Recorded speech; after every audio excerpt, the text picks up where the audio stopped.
Now tonight we're diving into, as Becky and Ashley shared a few minutes ago, what it means to lace up our warrior boots, to walk rooted in peace, no matter what comes our way. And tonight we're going to hear a story of a woman who is doing just that. So I'm excited to introduce you to Linda, also known to me as Mom. And here's what's really cool about her sharing her story tonight. I can 100% attest to the fact that she is wrestling through and living out everything she's about to share. It's not just some pretty words on a page or something she's going to talk about tonight. It's what she's walking out behind closed doors. And I've seen that up close and personal. So, Linda, for those who don't know you here tonight, who is Linda? I'm Linda. No, but I am married to Mark, who is the pastor here at Church of Hope, and we will be celebrating 30 years of marriage in June of next year. Woo-hoo! And I can honestly say that God knew exactly what he was doing when he brought us together, because he just is exactly what I needed to help cheer me on, encourage me, and challenge me to be who God created me to be from day one. Mm-hmm. I'm also a mom of two just incredible, amazing daughters that I am overwhelmed that I get to be their mom. And Emily is my daughter. I have Katie, who lives in Southern California, and she works at Saddleback Church leading students. So I love to ride my bike, I love to run, I love to eat chocolate and ice cream, convertible rides, and really just be anywhere that Mark is or Team Cummins. I love it. As we've talked, and as many of us have talked about your becoming stories, there are many chapters in our story. And tonight, Linda's going to unpack one chapter. The last several years, she's been on a journey that many have had no idea she's been on with her health. So unpack this chapter in your becoming story. What's been going on the last few years? Well, since you were a little girl, I have always struggled with my skin in some form or another, whether it was eczema to rashes to hives. I had very sensitive skin, but it was always maybe just on my hands, was really it, and I could hide it. Over the years, it might, show up someplace else in my body. I could hide it. Life was good. But several years ago, it started just really taking over my body, showing up just in random spots on any given day. I could break out in hives or red, rashes that were just irritated, and I felt like my skin was just crawling from the inside out, and I felt miserable. I looked miserable. I could still kind of cover it and hide it, so life was good.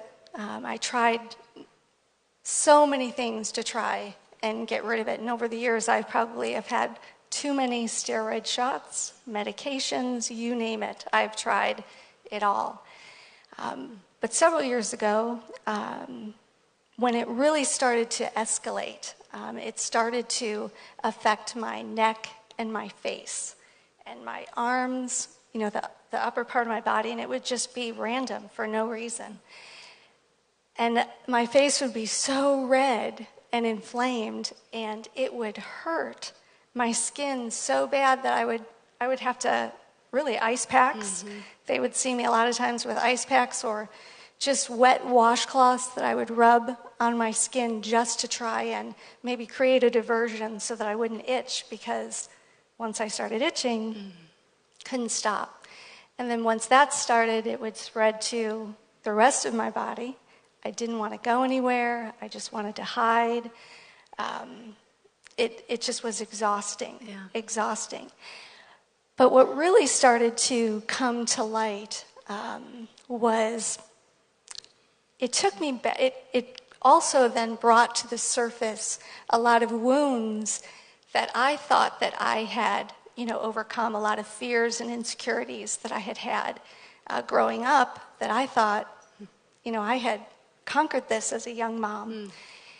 So it took me to this very dark place, and I was filled with so much anxiety and fear and even a depression that I didn't want to go anywhere. I didn't want to talk to anybody. I didn't want to see anybody, which isn't easy to do because you're the pastor's wife. So I found myself in a very dark place, and it really goes back to what was being uprooted in me because of my mind going back there was when I was a little girl. I was brought up in a Christian home. I know that both of my parents loved me. I'm so thankful, for all that they did for me. They introduced me to my faith in Christ. But I had an aunt that was in my life that was verbally abusive to me. And she was just relentless. And for whatever reason, it was her mission to just be on me all the time. And I had to, I felt as I grew up that it was all about performance. And as long as I looked a certain way and acted a certain way, life was good, I was good, everything was okay. And she was so verbally, abusive that if she felt that I had a wrong attitude or I did something wrong or I didn't look a certain way, she would let everyone know as well as say that I needed to be disciplined for that. And I was. And what that did was it just really created in my mind it was hard for me to understand that God really loved me with his unending love because I had my family around me and no one would defend me or no one would stick up for me. Everyone was very afraid of her. So I thought, I must not have any value because here are all these adults in my life and no one is sticking up for me or defending me. So if they won't, how is God, really truthfully going to love me? So I grew up thinking that I was never good enough. I wrestled with insecurities and fears, feeling that I had to do something to earn love. Yeah. And I transferred that to God. Well, over the years on my journey, I was able to overcome a lot of those fears and insecurities. And I came to discover that, God's unending love for me had nothing to do with anything that I could do for him. I couldn't earn his love. I couldn't lose his love. It was all of what he did for me on the cross. And he loved me so much that he couldn't imagine heaven without me. So he gave his son to die for me. I wanted that healing and freedom in my own life, but I also wanted it for my two daughters when they were young because I know what a battle that was for me to wrestle with and struggle with, that I didn't want them to struggle with that. I wanted both of my girls to know that their value and their identity is in Christ alone and nothing else, and nothing was going to change that. So when I started spiraling out of control several years ago with my health and I started going back to that place, I thought, wow, I really thought that I had overcome this. Why am I, coming back here? And it all came about when Emily moved out to Vegas for a couple years, and then Katie soon after moved out to Southern California where she still lives today. And I found myself in a new season, in a new chapter, and the landscape had changed for me. I felt very lost without, my girls there. And so it took me back to when I thought, I'm never going to be good enough. I also really felt that I had to be right. Like I couldn't fail. I couldn't make a mistake. So I thought I must have done something wrong as a mom because if I worked so hard to overcome these fears and really live in God's love and I, pass that on to my girls, then why would he take them so far away across the country? It has to be something that I've done wrong. Instead of believing and trusting that God's got a plan and he's working all this out. So my skin is, really flaring up so bad that it's affecting my neck and my face. I really don't want to go anywhere. I want to hide. I'm feeling very lost and alone, I turn to food as a comfort.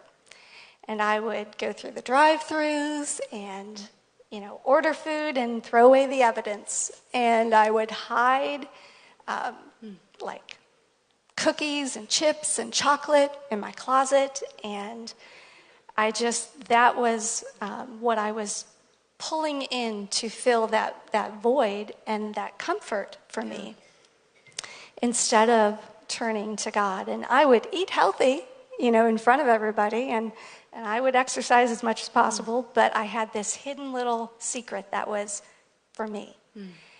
And so finally, it just escalated.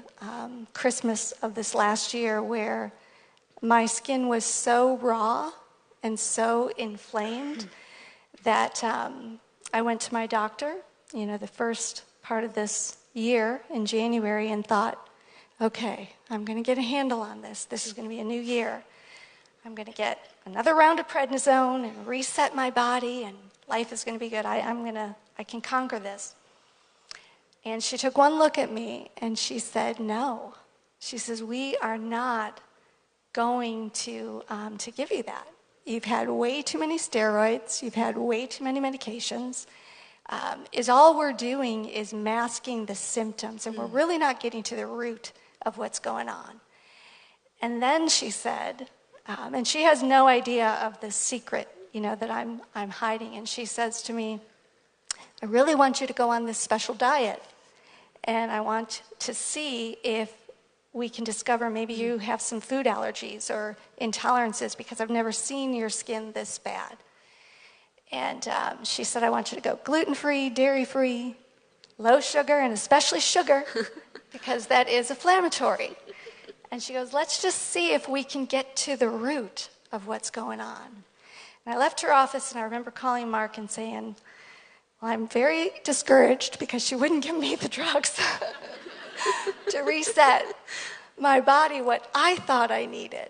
But I said, you know what, it really is probably going to be a blessing in disguise. And she has no idea that I have this, where I'm hiding food to find comfort that I now can't eat, because of this. So started on that, and I did notice some changes in my skin, but it has still been, somewhat of a roller coaster. On any given day, I can have, a flare-up, and because I have to record everything that I eat and everything that I do to try and maybe trace it back to something, I feel like I'm just kind of like trying to grasp the wind most of the time. I just don't know. And then coming into the month of June of this year, I started losing some of my hair, and it was not only thinning, but it was coming out in clumps. And I had this perfect storm probably going on in my body, because I'm going through menopause, to hiding food, to eating all this other stuff, to the internal struggle that I had. And I had no peace at all going on inside, so the stress. So I finally see her again at the end of June, and she says, well, there is one medication that we can try, but it's pretty strong. It's an immunosuppressant, and you have to have periodic blood work drawn. You have to have your blood pressure checked.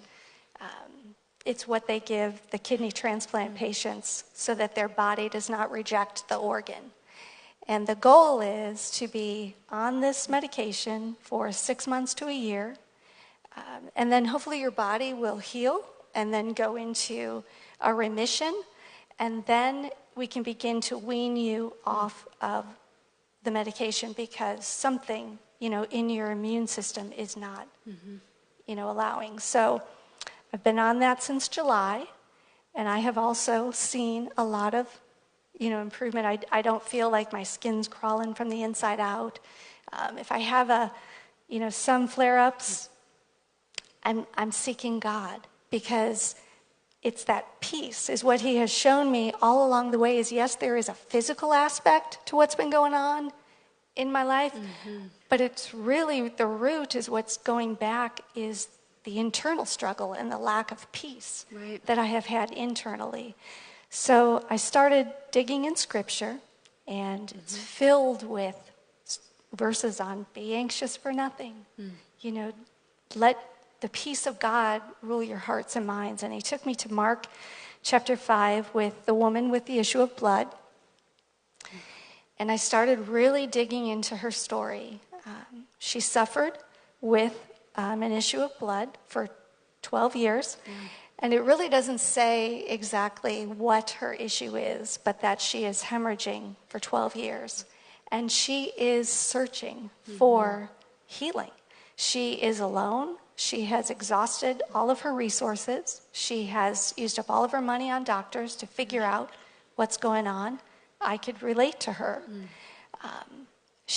Her condition, everywhere she went, though, she had to even yell, unclean, unclean, because anyone that she would come in contact with could be at risk.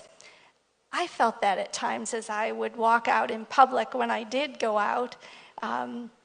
I felt the stares of people. You know, they're looking at me like, what's wrong with her? Or they'd ask questions, and I was tired. I was tired of living it. I was tired of talking about it. I just didn't want to see people. So what God was really working on me the whole time, I've kept saying both to Emily and Mark this whole year, is it's an internal battle that God's taken me on. It's an internal battle that he is going to bring healing. And he shows us that, you know, what's on the inside, it can be an attitude, it can be anything. It eventually comes out. Yeah. And so for me, what was going on the inside has come out in my skin. For someone else, it could come out totally different. So what happened with the woman with the issue of blood? So she has this issue.